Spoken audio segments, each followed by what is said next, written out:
Zdravo dragi moji, dobrodošli na kanal. Danas je jedan poseban recept, što bi se reklo, za moju dušu, nešto što ja mnogo volim, ali ću ovog puta isprobati da napravim u rerni. Dakle, pravit ćemo domaće testo koje ćemo kasnije da pečemo u rerni i bit će stvarno jako ukusno. Za ovaj recept ja sam iskoristila otprilike oko 200 grama, možda čak i malo manje, pilećeg filea i kao što vidite jako sečem prvo na tanke trakice, a zatim na kockice i stvarno je jako bitno bilo koje meso da koristite, ili mleveno ili ovako da ga usitnite što možete više. Koristit ću i jedan malo veći crni luk. Za ovaj recept ja ću ga izrendati na rende, a potom možete koristiti još nekog povrća. Ja ću iskoristiti ovako dve neke malo manje šargarepe. Njih ću isto da izrendam na to krupnije rende. Malo ću da sipam ulja i da začinim po nekom svom ukusu. Dodajem nepunu kašiku vegete, malo slatke mlevene crvene paprike i bibera po ukusu. Ovdje sam imala salatu koju ja često kupujem u Univeru, već ovako gotovo, vidite da je bila 50 dinara, stvarno je super i kad god je pronađem uvek je kupim. I iskoristit ću vrlo malo, kao što vidite, tek ovdje možda nema ni 50 grama. Sve ćemo da pomešamo da se sjedini sa ovim začinima, pa ćemo odneti na ringlu na dosta jaku vatru da se tek pomalo prodinsta, a za to vrijeme spremamo domaće testo. Za testo potrebno vam je jedno cijelo jaje, a zatim da posolite, obično je dosta ovako jedna mala kašičica soli, pa dodajte i 100 ml tople vode, ne vruće, ali tople, pa sada ovu smesu dobro sjedinite. Ovo jelo, ukoliko postite, kao što znate, možete praviti umjesto jaja laneno seme, kašika lanenog semena sa 2-3 kašike tople vode i dodati umjesto jaja. Taj recept sam već pravila, ukoliko vam bude trebalo ostavit ću vam u opisu, ali nedavno sam ga objavila tako da znate. Dodala sam još 250 grama brašna, ja uvek koristim brašno tip 500, namjerno nisam sada ništa mnogo usporavala, a nisam video ni zaustavljala da vidite da sada sve to radimo iz jednog poteza. Dakle, ja sam uzela špatulu i samo je bilo potrebno da to testo sjedinimo kako tako, da se mnogo ne lepi, a zatim radnu podlogu jako dobro pobrašnite. Kada ste pobrašnili, možete da stavite testo na podlogu, a zatim i preko testa da sipate brašno i da blago pomesite. Kako znate, možete pratiti moje ruke, možete vi po vašem nahođenju ukoliko niste nikad mesili. Stvarno nije ništa komplikovano, sve je vrlo jednostavno. Treba da dobijete ovako jednu lopticu koja se više neće lepiti za ruke. I ono što želim da vam kažem da sada jako podloga bude pobrašnjena ispod. Promiješat ćemo malo naše meso, ukoliko je potrebno dodajte malo vode da vam ne bi zagorelo. Meso dinstamo tek toliko koliko nam je potrebno da razvijemo ovo testo.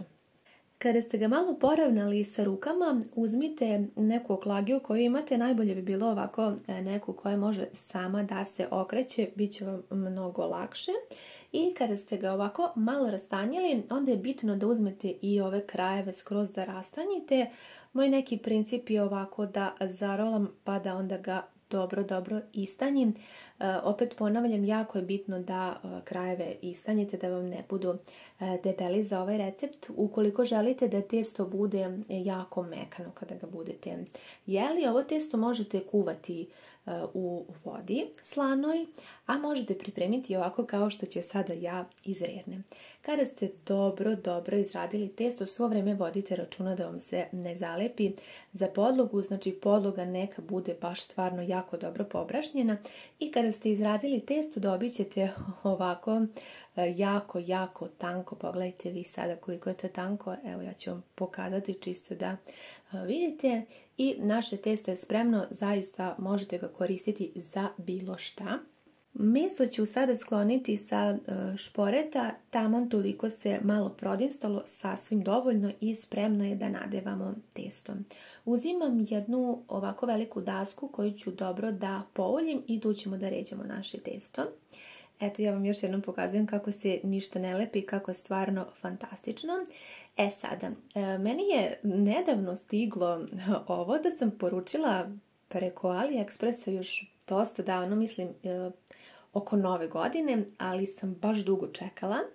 U pitanju je ova mudla spravica za dumplings, a vi znate koliko ja volim dumplingse i obožavam ovako i da ih jedem u brzim hranama, a najviše volim kada ih napravim domaće i radila sam ih stvarno u raznim verzijama, ali ovo mi se sada posebno dopalo jer više ne moram da razmišljam o njihovom izgledu, već će to uraditi ova moja mudla i sada ćemo testo da filujemo. Ja sam sa ovom prvom bila dosta nevešta, pa onda nisam spojila ovdje između, ali to sam naravno tek naučila kada sam drugi dumplings izradila. Trebalo mi je da se upoznam sa ovom spravicom, stvarno je super.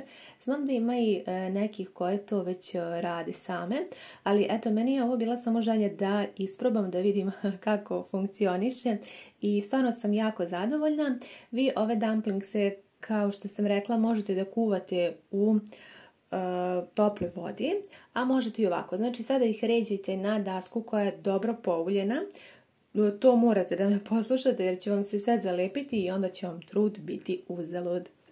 Sada sam naučila da spojim ovdje sredinu kako mi ne bi meso ispadalo, mada sljedeći put ću da poručim još jedan krug koji je istog ovog prečnika, pa da onda mogu lepo da napravim krugove, a da sa ovom mudlom samo pravim ovaj oblik, ali eto, nisam znala, pa ja za sada nemam baš taj prečnik, tako da sam morala ovako da koristim baš ovu mudlu i da napravim ovaj krug, a i za oblik. U svakom slučaju, eto, ja sam vam sada iz nekoliko puta prikazala koliko je ovo stvarno jednostavno i ukoliko volite ovako neke specijalitete, eto, super ideje. Možete napraviti ovako iz rerne kao što ću ja. Možete kuvati u tiganju, to sam isto pravila i najverovatnije da ću napraviti sada jednu playlistu gdje će biti, da će se ona zvati dumplings ili kuvana testa, već vidjet ću, ali da znate, tako da će vam tu biti sve na jednom mestu.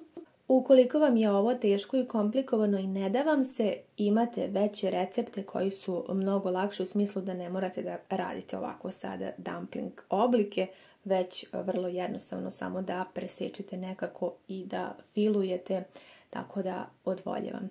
Kada ste napravili dumplingse, dobro ih pouljite sa svih strana, premažite sa uljem da ne bi se slučajno lepili.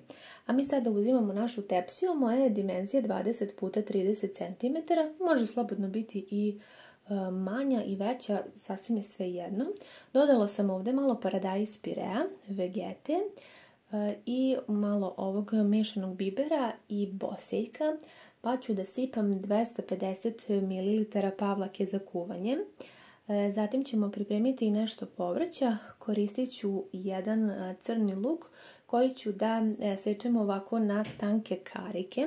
Ono što sam još htjela reći je da vi na ovaj način možete pripremiti već unapred gotove dumplingse, njoke ili neku testeninu već kupljenu. Iskoristit ću i još jednu tikvicu, a vi možete sad ovdje i krompir, patliđan, nešto po vašem ukusu. Zaista bilo šta, meni je bilo stvarno jako ukusno sa tikvicom i ovaj recept je baš, mogu da kažem, pa i zdraviji.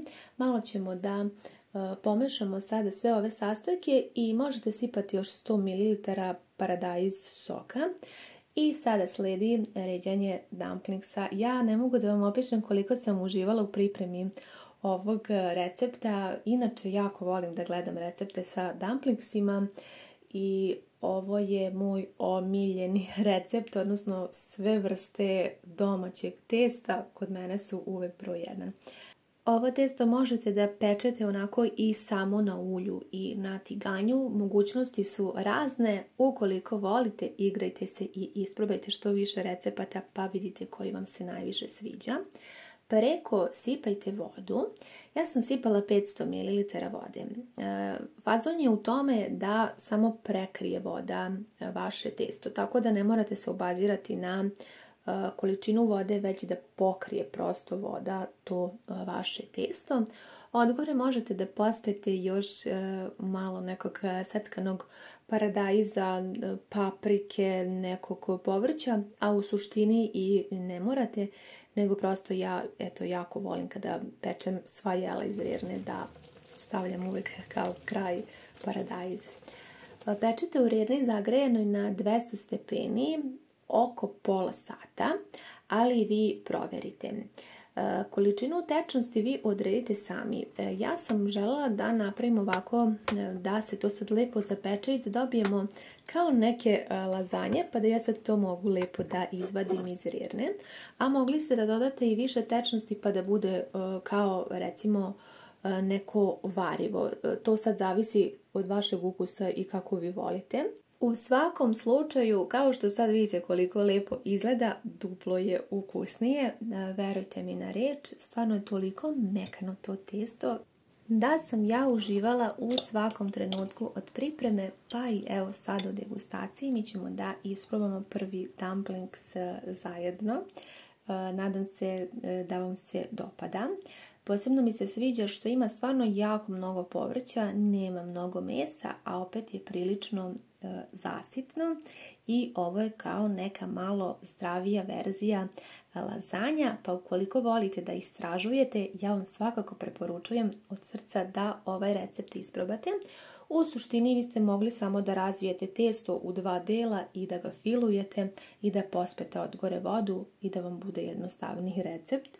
A meni je bila želja da baš isprobam ove mudle. Ukoliko ih imate i vi, obavezno isprobajte, sigurno se nećete pokajati. Hvala vam mnogo na gledanju i ljubim vas sve puno!